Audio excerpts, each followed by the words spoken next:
The Song of the River. The village of Avon sat between the mountains and the desert, where water was both a blessing and a dream. A single river, silver and slow, wound its way through the valley. For generations, it had given life to the people, the crops, and the animals that called Avon home. In the heart of the village lived a young girl named Saria, whose mother used to tell her, "The river is alive, child. It listens, it remembers, and it gives only to those who respect it." Saria loved the river more than anyone. Every morning she sat by its banks, tossing pebbles into the water and whispering secrets into its ripples. She believed the river could hear her. But as the years passed, the people of Avon began to forget. They built more, took more, and gave nothing back. The river that once sang through the valley grew quieter. Its surface dulled, its flow weakened. Then one summer, the rains stopped. The crops withered. The wells dried. The riverbed cracked like broken glass.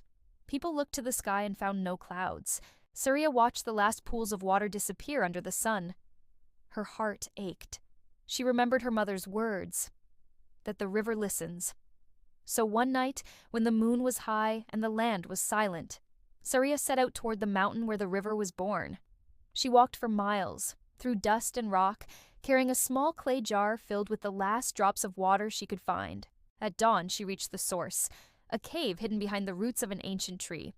Inside, she found a small spring that once gushed freely, but now trickled faintly, as if dying. Saria knelt beside it.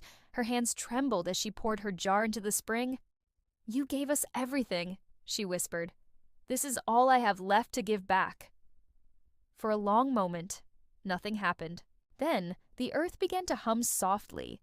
The spring shimmered. The trickle became a stream. Then, a rush. Light danced on the walls of the cave as the sound of water filled the air. Saria stumbled outside as the mountain came alive.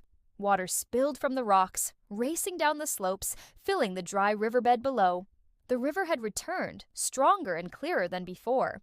When she returned to the village, the people stood in awe. Fields began to green again. The river's voice, once lost, now sang through the valley. But something else had changed. The people of Avon no longer took without thanks. They gathered each season to offer a portion of their harvest to the riverbank, not as sacrifice, but as gratitude. And every night, when the moon rose, Saria would sit by the water and listen. The river whispered softly, as if remembering her gift. Years later, when Saria was old and her hair had turned silver like the river itself, she told the children, "Water is not ours to own. It is ours to care for. It flows through us as it flows through the earth. If we honor it, it will never leave us." The children would listen, eyes wide, as the river shimmered nearby. And if you stood very still, you could almost hear it hum. The song of the river, eternal and alive. Moral of the story: what we take for granted gives us life. Respect and gratitude keep the flow of blessings alive.